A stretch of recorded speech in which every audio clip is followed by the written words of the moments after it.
Chris Paul posted the meaning of the word leeway on his Instagram story before his last game with the Clippers and being sent home after something happened in his second last game with the team versus the Mavs, where he suggested something to Kawhi on the defensive end that made Jeff Van Gundy, the lead assistant coach and defensive coordinator, mad.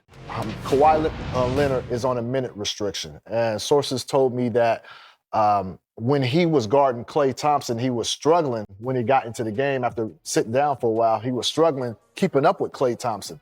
And so there was a timeout called late in that fourth quarter. And during the fourth quarter, during that timeout, Chris Paul went to Kawhi Leonard and said, "Hey, man, are you fresh enough? Do you feel good? Do you feel like you can stick with Klay Thompson?" And he asked the teammates, he said, "Hey, y'all might want to switch this. Wait till he gets warm until he goes and guards Klay. Klay is had about 5-6 threes at that point." And so they ended up switching the matchup, the assignment. And so the next day, Jeff Van Gundy, assistant coach for the Clippers, he called a meeting with Chris Paul on the plane the next day, and he asked Chris Paul if he changed up the defensive assignment yesterday. And Chris said, "No, I didn't change up the assignment.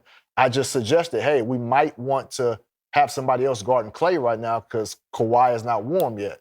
And so I was told that Jeff Van Gundy told Chris Paul, "Listen, you might have had leeway in other places to be able to, to change up defensive coverages, but you don't have that leeway here." And that was just one of the minor verbal incidents between Jeff Van Gundy and Chris Paul. That was one of a few in this brief span with the Clippers. Just speaking on this specific incident that Chris is talking about, I've had those conversations with guys as we're leaving the huddle. Hey, let's try to look at this. Let's try to look at that. That's based on the trust that I've built with those guys, and that's based on the trust that I've built with the coaching staff. I am one of those guys that I will refuse to let one guy take down 15.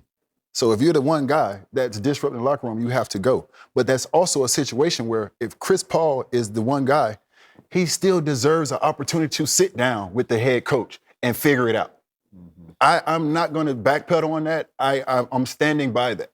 As a former player, T. Lue, who's been in that locker room, it should be an open door policy for all players, whether you agree what they got to say or not. It should be an open door policy, eye-to-eye communication, man-to-man. And whether we agree or not, we at least got it off our chest. There's been plenty of times that me and Spo have been in that office. We did not agree, and we still ain't agreed. 10 years later, I'm retired, and we would not agree about certain things, but we got it out. And it was over with, and it was based on both of us and all of us wanting the same thing. At the end of the day, the Clippers want to win. They ain't doing much of it. So what the hell is wrong with Chris Paul just making one adjustment? I don't agree with it being handled like that. But once again, I will say this. If Chris Paul was the guy that was being disruptive and he did not get the chance to have that conversation with the coaches, then he got to go. But he did not have that opportunity to have that conversation. And that's why I draw the line. Yeah. Yeah, I think on most teams I've been on, and especially the Clippers teams with Chris Paul, and DeAndre, and JJ, and all these guys, we would have conversations on our own all the time. And that didn't mean we were changing defensive coverages. We were talking things out. And players have to have the ability to talk things out. At the end of the day, it's the coach's call, right? And so I don't know what exactly happened after that conversation with Kawhi, but I do know that lack of communication is a killer. And UD said it, like, at the very least, you can disagree, but you have to be able to have a conversation. And I think the fact that there was no conversation had, and there was sort of a confrontational conversation the next day on the plane, like, hey, I don't know what you had back then. I don't. That just doesn't help. And as a coach, the emphasis on getting it right is much more important than the emphasis on being right.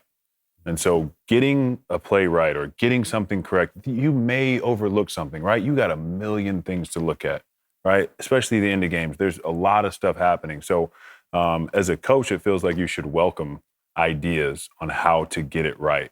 And, the next day after you've had time to sleep on it, like, approach that situation in a non-confrontational way, if that's, how it went down. So at the end of the day, like, if that is the decision that the Clippers needed to make, if it was, you owe a conversation. Man. Yeah. Right, at the very least, like, that's all. That at the very least, you just owe a conversation. That's the biggest thing about this for me, and that's why I keep saying I'm disappointed, because that is just a fundamental value that everybody should have, right? Like you owe somebody explanation, you owe a conversation, you look somebody man to man in the eye and you say, hey, listen, it didn't work out, I apologize, and you go your separate ways. But not talking about something has never been the answer for solving. I got a question, Blake. Where is Lawrence Frank's office? Where is his office at?